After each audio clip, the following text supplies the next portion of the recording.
have things changed to the point where you're convinced more than ever that we're in the midst of end times? Yes, things have sped up so dramatically that it's almost breathtaking, frankly. There is as much prophetic fulfillment happening right now as used to happen in a century. Sometimes we're seeing that in 1 year. It's amazing, really.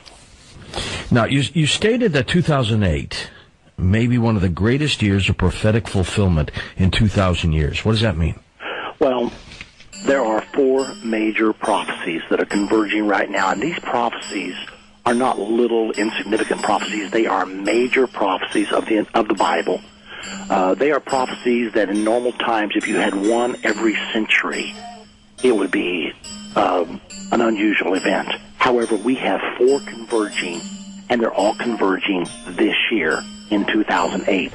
And that's the reason I say that this looks like it will be the most important year prophetically in the last 2,000 years since the crucifixion of Jesus Christ. Well, let's take some time to go through each one of these 4, if you would. Well, let me give everybody an overview. We're talking about a prophecy that every person on earth will be given a number, and they'll need this number in order to participate in the economy. Most people would know this prophecy as the mark of the beast. It's interesting that 186 nations out of 192 either have a national ID system set up now or will have one by 2010. Now, we're talking about almost every nation on earth is now moving into this national ID system, and this is the numbering and the registration and the tracking of all human beings that will make this prophecy possible for the first time. The second prophecy we're going to be talking about when we talk about these 4 prophecies converging is the Middle East Peace Treaty. President Bush is going to be flying to Israel on May the 14th, and he claims he's going to be signing something there. We're watching tremendously accelerated activity in Middle East peacemaking. He claims before the end of this year they will sign a treaty, and that treaty appears to be mentioned in the Bible as the event that will trigger the final 7 years to the Battle of Armageddon. So that alone is huge within itself. The third prophecy is the rebirth of the Holy Roman Empire. The Bible says the Antichrist and the false prophet will come out of this reborn Holy Roman Empire, and the ratification for the treaty that marks the rebirth of the Holy Roman Empire is happening this year. If it's successful, and they think it will be, in 2009, they will elect the first European president, and they'll have the first European foreign minister. It will virtually become the United States of Europe, and we're going to show tonight that it is the rebirth of the Holy Roman Empire. And then the last one is a prophecy that a war is coming that will kill 1/3 of mankind. It starts from the area of the Euphrates River. 70% of the Euphrates is in Iraq. We have 170,000 men right now.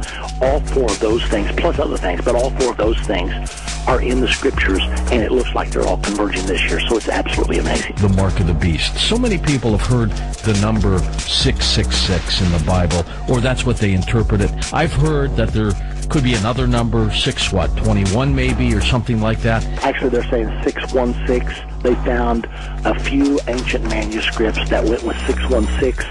However, in a recent magazine of ours, we did a complete article on that, and after research with the person on our staff that is our best Greek scholar, he came to the conclusion that those manuscripts have been overwhelmingly discredited in light of the ones that say 666, so it's my opinion it should be 666. Now, is the number important, or does it merely represent this mark of the beast national ID system, which we're going to talk about now? Do we have to find a code, Irvin, that shows 666 in order for it to be accurate? Yes, the Bible says, "Here is wisdom, let him that hath understanding count the number of the beast, for it's the number of a man, and his number is 666." It's not going to be 666 on anyone's hand or forehead. It's going to be a name or a mark of some sort that we will be able to decipher as being 666. I don't claim to have that deciphered right now. I will tell you one thing that's interesting, though. The original Greek that was translated 666 is chi zi stigma.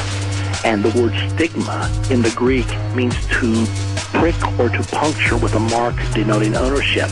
There are a lot of people that are promoting the injection of a computer chip under the skin with a needle in order to be the ultimate form of national ID, so that you can't lose it, so it will be with you from womb to tomb. and everybody will be tracked that way. Everybody will have their own ID. If that in fact comes to pass, and there are a couple of thousand people on Earth that already have it, then that would be a chilling fulfillment of Key stigma. I don't know the answer to that one for sure. I don't know if anybody's Social Security number starts with a 666 or not. I don't know if they go up that high or they start that high, but that would be interesting to also check into. Well, somehow, when it all comes down, now we have an example of some of the way it could be. I don't believe this is the answer, but in the crown of the Pope, the triple crown tiara, there is an inscription, Vicarius Filii Dei, which is Latin for Vicar of the Son of God. If you take the letters in that inscription that have Roman numeral value, like a V is 5, an I is 1, a C is 100, if you take all of those and add them up, they do come up to 666. I do not believe that the Pope is going to be the Antichrist. However, I do believe that he will have a relationship with the Antichrist, and I don't think that's the answer to the 666 riddle, but it's interesting that it does come up to 666 nonetheless. Now, this national ID system, you believe it is tied into this Mark of the Beast? Absolutely, because the Bible prophesied 2,000 years ago that a time will come when every person will have a mark or a number, and they'll need that in order to buy or sell.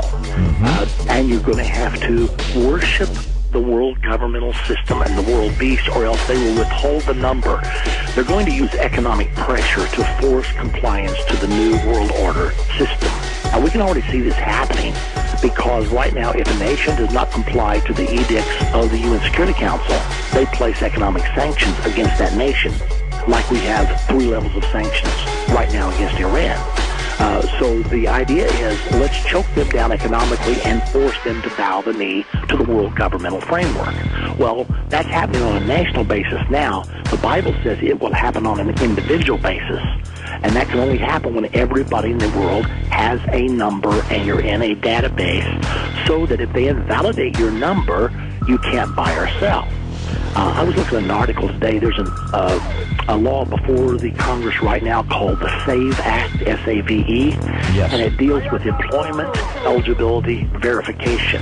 And you're going to have to be in the national database, because when you apply for a job, it's going to be the law that your employer has to check your number against that national database. If you're not there, it's illegal to employ you. Now, if you can't hold a job, how much buying and selling can you do without a job? That's so the right. government is removing right now to get control of this, to put all of us in the database.